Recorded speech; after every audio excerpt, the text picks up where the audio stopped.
Now it's olive oil where our money's going. We spent over £150 million on olive oil last year, and half of Britain's kitchens now have it on their shelves.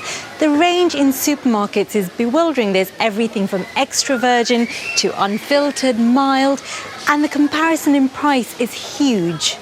I'm interested in one that costs £10.99, of which we import only 80,000 litres every year. Is it really worth the extra cost?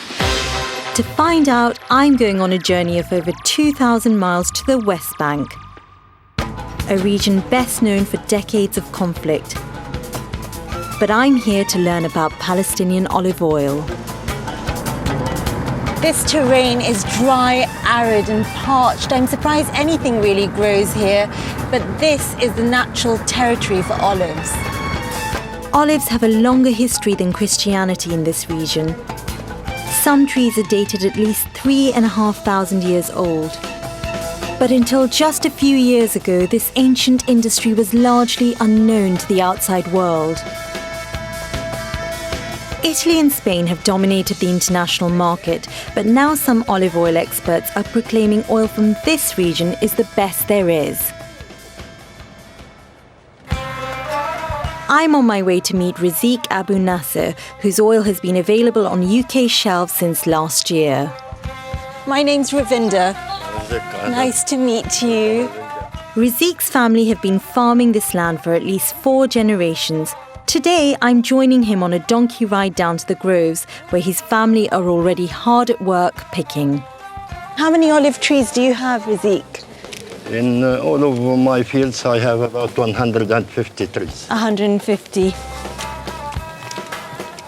Which ones are better, the green olives or these darker ones? For olive oil, the dark one is better. For consuming it as olive, green one is better. How much would you get for a kilo? For a kilo of olive oil, about €6. And are you happy with that Yes. price? We normally produce organic olive oil. We didn't use chemicals, we didn't use fertilizers. Why don't you use chemicals and fertilizers? First of all, it is costs. Yeah. Costs money. We haven't the money to use or to buy, which work on the quality of the olive oil to produce organic olive oil. Razik and his family work for 10 or more hours a day to harvest 1,000 kilos of olives across the season, which are then turned into 300 kilos of oil. It's very much manual labour. In many oil-producing countries, it's far more mechanised. They're lovely. Nice and firm. This method of picking olives and making olive oil is centuries old. It really hasn't changed at all. The only difference now is that for the very first time we can buy this delicious olive oil in our supermarkets back in the UK. Hand-picking stops the fruit getting bruised, which can impede the flavour of the oil. It takes longer, so costs more, but the resulting oil is considered better quality. I know every stone in this field. I know the trees when they were small. Now I know them big. So Razik, these fields have always been in your family then? My grandfather told me that his grandfather owned this land.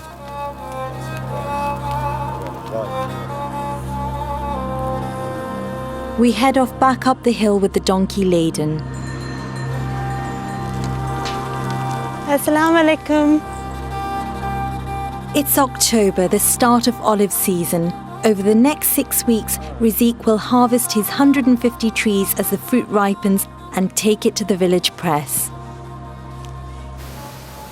The olives are fed in black and green together. The black are riper, but both are used to produce this unique tasting oil. They're washed, ground to a pulp, and then oil extracted. Extra virgin is the first pressing and involves no chemicals. High-quality oils have low acidity, and this contributes to the flavour. This is the first oil press of the season, and it's a community event. A crowd has gathered to taste the first drops of this year's crop. Tasting it was incredible. I've never tasted oil that tastes as pure and olivey as that. It was just a cross between grassy, fruity, and a tiny hint of pepper. It's just delicious. Over the next 6 weeks, 150 farmers will come through these doors, and 45 tons of olives will be turned into high-quality oil. For many years, high taxes and Israeli restrictions on movement in the West Bank made exporting this oil difficult. Local produce went to the local market. As you can see, there's a whole array of goodies to be had here at this bustling market. But up until recently, we couldn't get our hands on any of it because of the difficult situation here. It was only last year that it finally made its way into UK supermarkets. A British company helped farmers gain fair trade status and made exports possible. Minal Ramadan from Zaytoun is involved in getting Palestinian olive oil to our shelves. Fair trade certification means that Palestinian farmers could access a worldwide market, and it just put it on international shelves in the supermarkets. What has this meant for the community here? It means that the farmers are really building their own economy, and they're not relying on aid and handouts. Trade is a very dignified way for them to really build their own economy. The olive oil industry is hugely important to this area, employing 65% of the working population of the West Bank during olive season. Poverty is rife here, but the promise of the new export market has encouraged farmers to plant new olive trees. There's an old Arabic saying that proclaims there's only 3 constants in life: death, change, and olive trees.